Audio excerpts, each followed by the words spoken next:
Ah ouais, oui, c'est parce que... Donc... Coucou, Chamaniac au rapport. Alors, on m'a demandé mon avis sur Donald Trump, le fameux. Pour résumer, ça m'amuse quand même beaucoup, tout ce qu'on voit, toute l'agitation, l'engouement autour de ce sujet. C'est pas un sujet anodin, hein, c'est le président de la première puissance mondiale, bientôt plus, mais quand même, nous, même en France, on est beaucoup à fond là-dedans, et alors que ça nous concerne assez peu en vrai, quoi. Je trouve ça vachement amusant quand même, que ça prenne une telle importance, quoi. Bien sûr, il y a des choses qui nous concernent là-dedans, il y a beaucoup de choses qui nous concernent, mais on a des choses beaucoup plus importantes dont on doit s'occuper ici, maintenant. Et même moi, tu vois, je dis ça, mais je fais une vidéo pour en parler. Donc, la belle contradiction, tu vois. Mais voilà, il y a des sujets beaucoup plus importants que ça, à mon avis, quand même. Alors, pour commencer, bon, en fait, ce que je dis souvent sur Trump, c'est que, malgré tout ce qu'on raconte, il a quand même dit qu'il comptait réduire vachement l'engagement américain militaire à l'étranger. Et rien que ça, je veux dire, c'est bien sûr, c'est que des déclarations, mais mais franchement, il fallait le dire, quoi, depuis le temps que c'est le principal reproche qu'on leur fait depuis toujours. Et franchement, il fallait vraiment le dire, quoi. C'est pas rien d'avoir fait ça, et même s'il le tient pas, je pense quand même que il y a des chances pour que ce soit moins n'importe quoi, qu'ils aillent moins, que ce soit en Afrique, au Moyen-Orient et tout, faire nimp dès qu'il y a des intérêts stratégiques en jeu. Il va essayer de les défendre, mais d'autres façons, à mon avis. Il veut peut-être essayer de gérer ça plus au niveau financier, backchiche en tout genre, machin. Et bref, si vraiment il peut y avoir moins d'intervention militaire, faudra regarder ça. C'est quand même très bien, quoi. C'est un des principaux trucs qu'on reproche depuis toujours aux États-Unis. C'est d'avoir des propensions hégémoniques comme ça, vouloir diriger le monde, être hyper impérialiste, quoi. Le fameux impérialisme. Rien que ça, c'est un truc à mettre à son crédit, à mon avis, et on peut pas occulter ça. Pareil, tout ce qu'il a pu dire, pu balancer comme choses qui sont des secrets de polichinelle, mais qu'on les entend jamais dire au sujet de Daesh et de qui les soutient, ce genre de choses et tout. C'est un des rares à oser mettre les pieds dans des trucs comme ça. Et voilà, donc c'est pas pour rien qu'on en parle autant. Il sait très bien comment faire pour qu'on en parle. Et ce qui est intéressant, c'est qu'il dit tellement de choses, tout et son contraire, comme disent beaucoup de gens, que bah en fait il en donne pour tout le monde. Tout le monde peut se reconnaître dans une partie de son message, reprendre. En fait, tu vas tomber sur un article qui va te reprendre ce qu'il a dit qui va dans ton sens sur tel sujet ou tel sujet. Et tu vas te dire, putain, mais en fait, il dit pas des conneries et tout. Et effectivement, souvent, il a des bons arguments pour défendre les deux avis inverses quand il retourne sa chemise, sa veste, en l'espace de peu de temps, quoi. Bah justement, par exemple, là, depuis qu'il a été élu et en attendant son investiture, il a déjà mis beaucoup d'eau dans son vin et tout, clairement. Dans ses déclarations, il est beaucoup plus nuancé. Il prévoit plus de virer apparemment 6 millions de personnes, de musulmans ou autres, comme il avait prétendu qu'il allait le faire. Donc voilà, moi je pense, là pour le moment il a rien fait, il faut attendre de voir ce qu'il va effectivement faire, et si ça se trouve ça va être exactement pareil que tous les autres mecs. Il va faire exactement comme quasiment un poil de cul près comme tous les autres présidents, avec peut-être une politique internationale un peu différente, mais ce sera pas ultra différent à mon avis. Faudra voir sur pièce une fois qu'il aura fait des choses. Alors j'ai listé les reproches en fait qu'on lui fait, et je vais prendre ça comme appui pour montrer que finalement tu peux nuancer à peu près tout ce qui a été dit sur lui, quoi. Donc déjà il est riche, il est milliardaire. Alors ça voilà, t'es milliardaire donc t'es forcément un gros enculé de la life. Je comprends totalement les gens qui pensent ça, hein. Moi aussi j'ai tendance à penser que à ce niveau-là, quand tu commences à avoir 8 ou 9 zéros, je crois, mais plutôt, forcément t'as fait des choses pas nettes et forcément t'es pas quelqu'un de super bien, mais ça fait pas nécessairement de toi un mec qui va chercher à pourrir tout le monde, à nuire à tout le monde nécessairement et tout. En gros, il va plutôt chercher à aider ses potes s'il peut, quoi, à mon avis, et point barre, quoi. Il suffit de voir, enfin, moi je compare souvent, quand on parle de milliardaires, Soros, quoi. George Soros, on peut dire ce qu'on veut, il y a plein de gens qui considèrent qu'il est dans des complots et tout, je ne sais quoi. Il n'empêche que voilà, c'est un des mecs qui te montre que même en étant milliardaire, tu peux chercher à bouger les lignes, à bousculer des trucs de merde qui sont implantés depuis toujours, que personne ne remet en question. Il ose un peu s'attaquer à des choses comme ça, et rien qu'un élément comme ça, bah, c'est bien un signe que voilà, on peut pas mettre tous les milliardaires dans le même sac et établir un profil type qui serait ultra fidèle de tous ces mecs-là. Je pense que il faut jamais oublier que ok, c'est eux qui contrôlent plus ou moins les choses, mais ils ont des intérêts des fois qui divergent. Ils ont des intérêts qui convergent très souvent, très très souvent, mais qui peuvent diverger aussi. Donc faut pas tirer de conclusions hâtives. Alors l'autre accusation qui lui est souvent faite dans les médias, beaucoup par les médias, c'est d'être populiste. C'est un mec dangereux populiste. Et enfin, on lui a reproché d'avoir eu un discours très populiste. Et franchement, c'est bien sûr, c'est tellement facile comme critique. Tout le monde est populiste et dans l'absolu, est-ce que c'est vraiment mal d'être populiste? C'est-à-dire, en quelque sorte, porter les messages que le peuple attend que tu portes, en fait. Et bien sûr, il y a des contextes dans lesquels il faut surtout pas écouter, je pense, l'avis de la population, l'avis de la masse et tout, parce qu'elle peut se tromper, hein. C'est pas parce qu'on est une majorité qu'on a forcément raison. Par contre, on est plus légitime. Mais ouais, dans tous les cas, c'est un reproche, c'est comme la démagogie, on peut faire ce reproche-là tellement facilement, et c'est tellement impossible de s'en défendre en réalité. Moi, ce que je retiens là-dedans, c'est que bah, il dit des choses que des gens attendent de lui. Il a entendu certaines des critiques qu'on fait à longueur de temps sur les politiques, des choses qu'on leur reproche. Il a pris parti pour des choses qui sont clairement contre l'establishment américain, et ça, évidemment, ça plaît. Mais si ça plaît, c'est peut-être pas que pour des mauvaises raisons, c'est parce que, effectivement, on a marre de voir les mêmes gueules, limite des dynasties, gouverner ce pays-là, quoi. Ensuite, il dit n'importe quoi, apparemment. Il dit absolument n'importe quoi, comme je disais, il peut dire une chose un jour et le lendemain dire l'inverse. Par exemple, au sujet du climat, apparemment, il y a des grosses inquiétudes sur est-ce qu'il va respecter ou non les accords de Paris, les fameux. Et enfin, ça c'est vraiment une blague.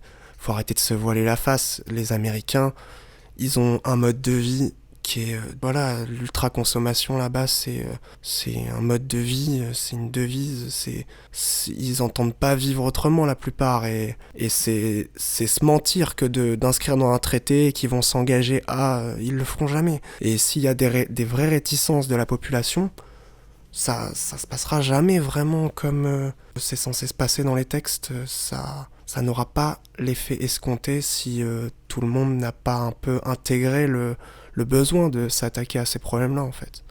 Et clairement, c'est pas le cas des Américains. Ils ont pas une conscience écologique très développée pour la plupart, à part les riches sur les côtes. Et c'est justement pas là qu'ils produisent en masse de la viande, par exemple. Donc évidemment, il dit un jour qu'il va pas le respecter, le lendemain, il dit mais si, bien sûr, je vais tout faire pour machin. Il a affirmé qu'il était climato-sceptique. Après, il a fini par dire non, mais je crois au réchauffement et tout. Donc voilà, il joue en fait, quoi. C'est encore du jeu, et c'est pas un truc qu'on peut retenir contre lui, parce que c'est ce qu'il a fait gagner, quoi. C'est sa stratégie. Il va pas l'abandonner maintenant, c'est évident. C'est pas un reproche qu'on peut lui faire, quoi. Ou si, on peut lui faire, mais c'est sans intérêt, quoi. Alors apparemment aussi, il plonge le monde dans l'incertitude la plus totale. Alors ça, ouais, admettons.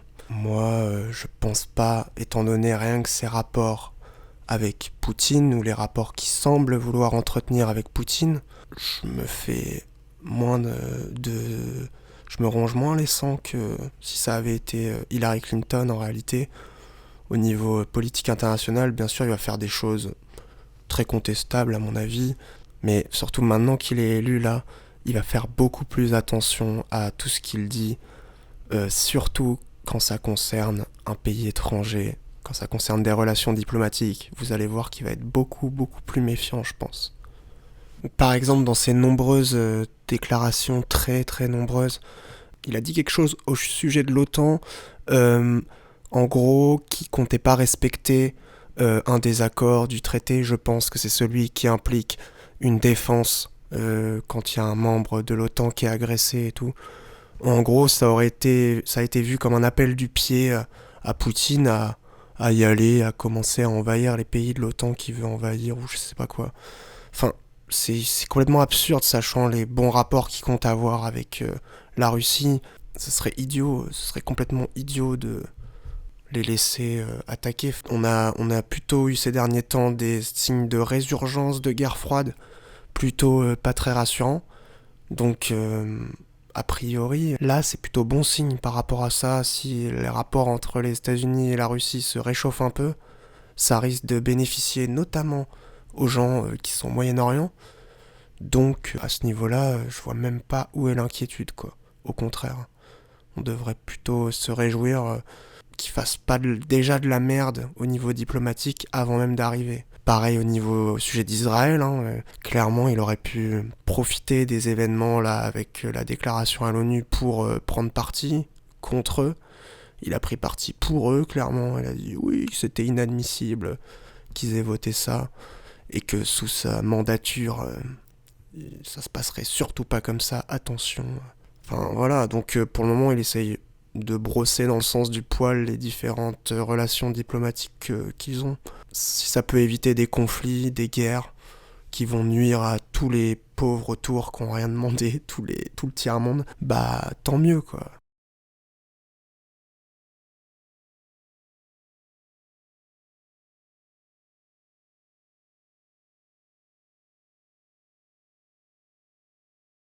Inquiétude au sujet de sa politique protectionniste qui compte mener, soi-disant, donc tout pour l'Amérique et allez vous faire foutre le reste, on va relancer la production dans le pays.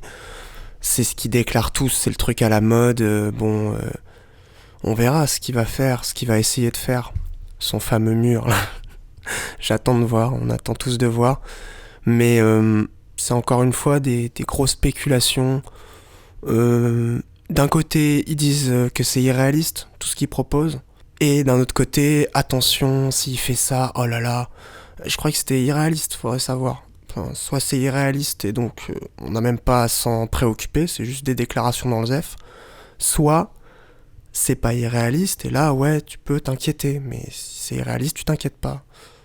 Et donc ensuite ouais c'est hyper simple encore une fois de spéculer sur des déclarations très génériques qu'il a faites. Je pense que ça empêchera pas certains traités, certains accords de libre-échange de se conclure parce qu'au final bon il va essayer peut-être de favoriser l'économie américaine, mais l'économie américaine est très dépendante de toute façon de beaucoup de partenariats qu'ils ont avec l'étranger. La puissance américaine, justement, elle vient pas seulement de leur territoire. Et ils peuvent faire revenir quelques trucs sur leur territoire, mais c'est se battre un peu contre le cours de l'histoire, en fait. Donc ça risque de très peu marcher, même s'il essaye. Enfin, dernière critique qu'on entend très très souvent. Enfin moi que j'entends beaucoup moins des médias en fait et pour cause, mais les gens disent que finalement bah voilà, au vu de son parcours, au vu de qui il est forcément dans le système. Et donc qu'est-ce que ça implique?